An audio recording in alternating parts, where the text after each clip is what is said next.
Hello, world. My name is Dr. Rashid Gabdulhakov.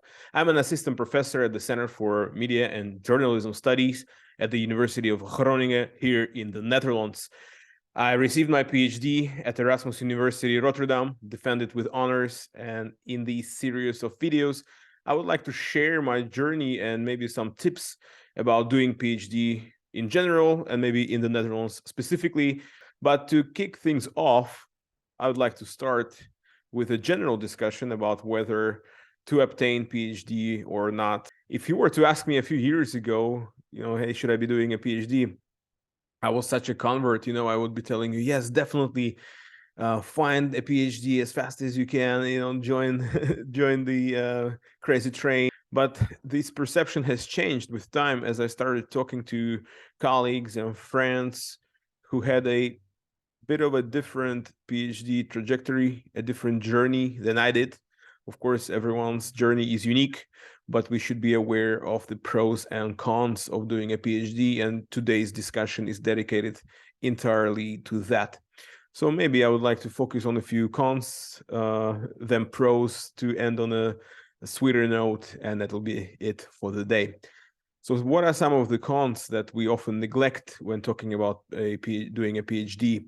Well, the first one, of course, is time. Yeah, it takes at least 4 years. Of course, it depends on the program, depends on whether you have to do teaching or not, depends on funding or the country you are doing your PhD in. But if we're talking about the Netherlands, a typical PhD is 80-20 if it's sponsored. There is a Dutch research council that sponsors most of the research projects in the country. So if your project is sponsored by the state, then it's typically 4 years, 80% research, 20% teaching. In reality, of course, you are teaching around 40 to even 50% sometimes, because teaching is a time-consuming process. It's a cycle. You teach, you learn in the process yourself. Often you are just thrown into a course you are not very well familiar with, or the subject you are not very much familiar with. You have to learn from scratch, learn yourself, teach others, read much more than your students, grading takes a long time. It's a huge burden. And in the meantime, try to focus on your writing as well. So the first con, of course, is that you're constantly busy. The second con is related to that, and it's the idea of this constant psychological pressure. You're always preoccupied with an idea that you should be writing. Often that leads to feelings of guilt. You're sitting in the park, if you are sitting in the park with friends and you're thinking, I shouldn't be here. I don't deserve this fun because I haven't written anything today. I should go home and write to lock myself in the library. There is a constant feeling of guilt that you should be writing. And often you are distracted again by teaching, by bureaucratic bullshit, and by a bunch of other stuff. Another con, of course, is that you are going to be living in modest conditions. And even though, and I'll talk about this maybe in the pros, relatively to other countries, PhDs get paid well in the Netherlands. Here it's considered to be a job. It's still putting you, in somewhat of a different socioeconomic position than maybe people who join the business sector, or your mates who run their own business, or again work for the corporate world. For a few years, you will be a bit stuck within low salary, receiving lower in salary and being completely overworked. And maybe the final con for today is the academic hierarchy. Again, the Netherlands is a great example of a country where, for the most part, it's horizontal hierarchy. But of course, each university, each faculty, each department is its own microcosmos, its own universe.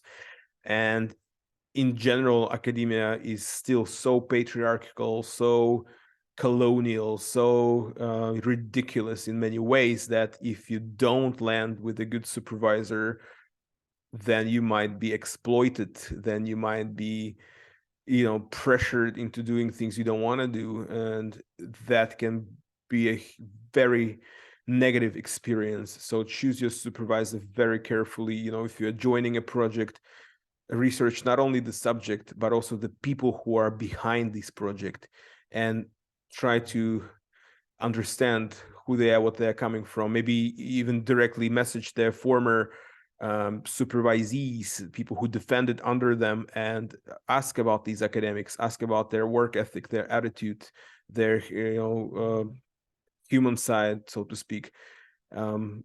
Do a little bit of intelligence gathering. You will be working under them for 4 or 5 years, and it's important to land with good people, which unfortunately is difficult to do in academia.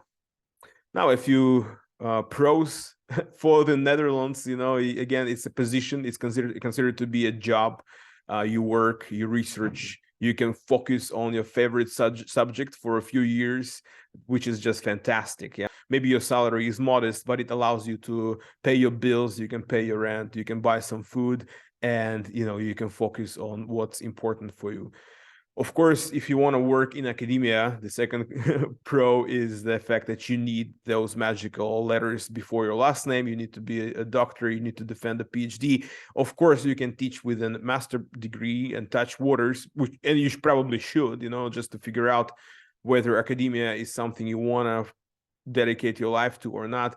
But if you have your mind set on it, if you want to indeed, then you have to obtain a PhD. And of course, you should find a field, a university, like I've mentioned already, supervisors based on your interests and preferences, because it will take time, and you shouldn't be in a place where you feel miserable. With my it's only my personal experience. I really enjoyed working with my supervisor. I had a colleague.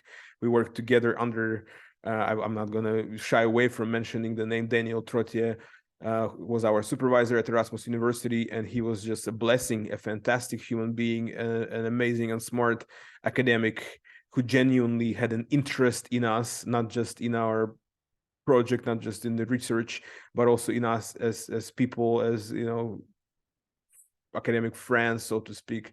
And it was a great experience, and I only wish that more supervisors would be like that, caring and supportive.